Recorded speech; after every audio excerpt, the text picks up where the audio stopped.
आचार्य जी बहुत बहुत स्वागत है। धन्यवाद। इन दिनों आप काफी सुर्खियों में हैं।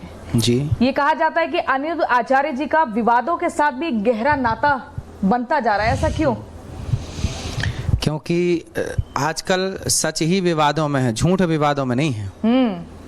विवाद सच में चल रहा है, झूठ में कोई विवाद नहीं है। ये कहा जाता है कि ऐसी वाणी बोलिए मन का आपा खोए, औरन को शीतल करे आपो शीतल होए। लेकिन ये माना जा रहा है, जो समाज में महिलाओं का एक तबका है, ऐसा उनका मानना है कि महाराज जी कुछ महिलाओं से खफा लग रहे हैं ना।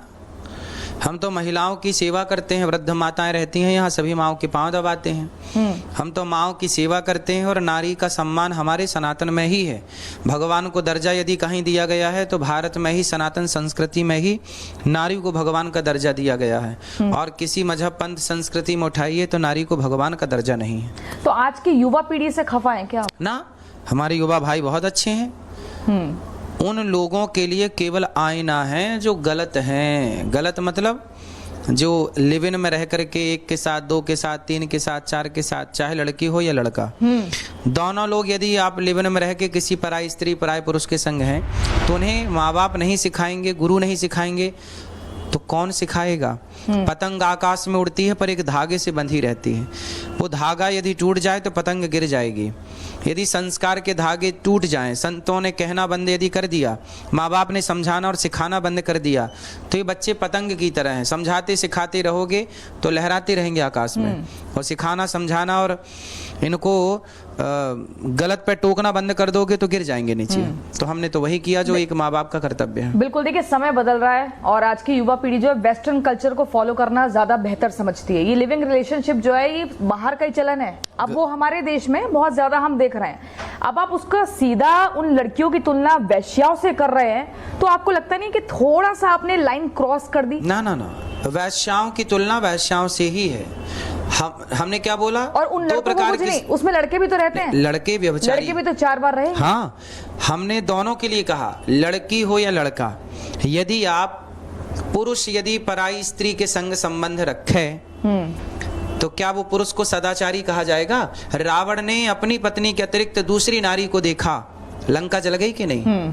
तो पुरुषों की भी लंका जलती है यदि पराई स्त्री से आप टच में हैं, और स्त्रियों की भी लंका जलेगी यदि पराई पुरुष से टच में है। तो इसलिए पराई के संग क्यों रहना है? लेकिन महिलाओं को टारगेट क्यों किया गया? सिर्फ महिलाओं को वैश्य क्यों बोला गया कि आप नहीं, पुरुष चार जगह मुंह मारकर आती हैं, फिर किसी के घर पे शादी करेंगी तो वो बहू नहीं बन सकती? अच्छा, ये बताइए कि आप सही हैं कि गलत हैं? किस बारे में? आप चरित्रवान हैं या नहीं? सवाल आपसे। बिल्कुल चरित्रवान है। हाँ। तो फिर आपको बुरा नहीं लगना चाहिए, क्योंकि ये बात चरित्रवानों के लिए थी ही नहीं। हाँ। ये बात थी ही उनके लिए जो चरित्रहीन है। नहीं, लेकिन जो मथुरा में महिलाएं हम देख रहे हैं वो आक्रोशित हो रही हैं, वो कह रही हैं बाबा के खिलाफ एफआईआर होनी चाहिए। कोई बात नहीं। अब वो सब महिलाएं क्या चरित्रवान हुई या नहीं हुई जो महिलाएं आपके खिलाफ आवाज उठा रही हैं? गौ हत्या हो रही है, उसके खिलाफ महिलाएं उतरी। छिंगुर बाबा ने महिलाओं को सरेआम बेच दिया बाजार में, हिंदू बन करके, और उसके खिलाफ क्या किसी महिला ने एफआईआर दर्ज की? क्या महिला खड़ी हुई? तो छिंगुर बाबा के विरोध में कोई महिला एफआईआर दर्ज नहीं कराएगी।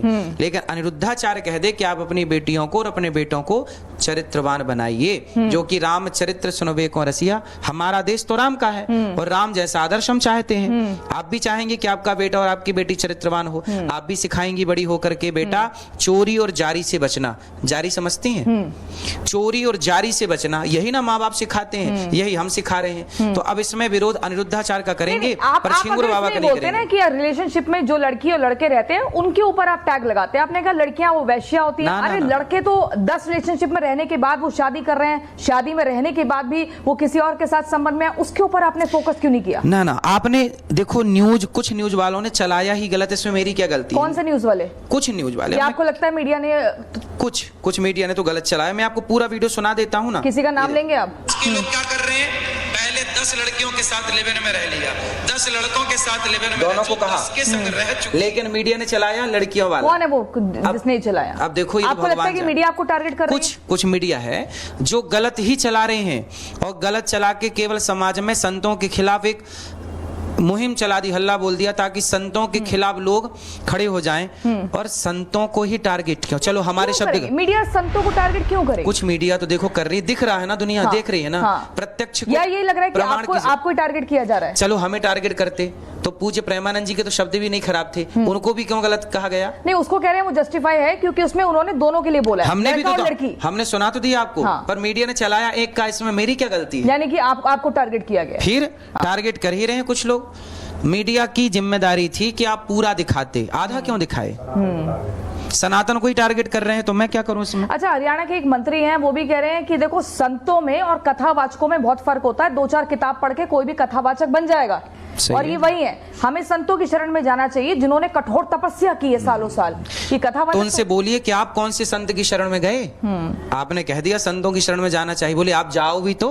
आप गए क्या? कि उपदेश किया केवल? जाओ संतों, पूज्य प्रेमानंद जी हैं तो संत, बोलो आओ संतों की शरण में जाओ। कहाँ गए? केवल उपदेश करा लो बस। और कह रहे हैं कि ऐसे कथावाचकों के लिए तो धर्म संसद बननी चाहिए ताकि उन पर रोक लग सके, उनकी जुबान को कंट्रोल किया जा सके। ठीक है, हाँ, तो उनसे बोलना कि भाई संत लोग यही तो कह रहे हैं कि गलत को गलत। हाँ, तो आप क्या चाहते हैं कि आप लिव इन में रहने का सपोर्ट करते हैं? पूछिए उन नेताजी से कि वो लिव इन में रहने का सपोर्ट करते हैं तो फिर अपनी बहन बेटी को स्वीकार करेंगे लिव इन में, या अपने घर की बहू को, या अपने घर में जो दामाद ढूंढेंगे अपनी बेटी के लिए तो वो लिव इन वाला दामाद लाएंगे? पूछिएगा उनसे कि आप लिव इन वाला दामाद चाहिए आपको?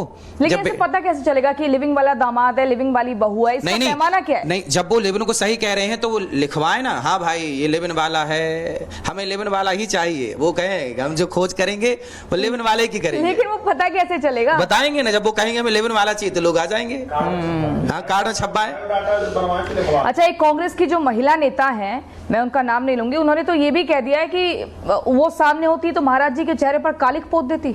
ठीक है, छिंगुर बाबा को वो अपना इष्ट बना लें और छिंगुर बाबा की पूजा करें, और हमारे मुंह पे कालिक पोते हैं।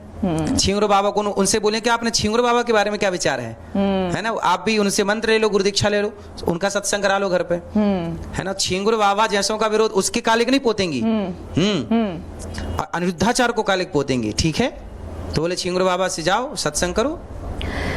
तो आपको लग रहा है कि तोड़ मरोड़ के आपका बयान दिखाया गया, आपको टारगेट किया गया। अब आप मुझे बताइए, संतों और कथावाचकों में आपके हिसाब से क्या अंतर है? संतों की शरण में जाना चाहिए लोगों को या कथावाचकों की शरण में जाना चाहिए? देखो, आप पूज्य राजेंद्र दास जी हैं, संत भी हैं वो और कथावाचक भी हैं। तो संत और कथावाचक दोनों एक ही मार्ग दिखाते हैं, एक ही सतमार्ग में सबको चलाते हैं। नहीं, वो कह रहे हैं संतों में तपस्या होती है, तपस्या साल की। तो तपस्या किस में नहीं होती? हर चीज का वो त्याग कर देते हैं। कथावाचकों को सारी सुख सुविधाएं चाहिए और उसके बाद वो कथा वाचते हैं, 2-4 किताबें पढ़ के। ठीक है।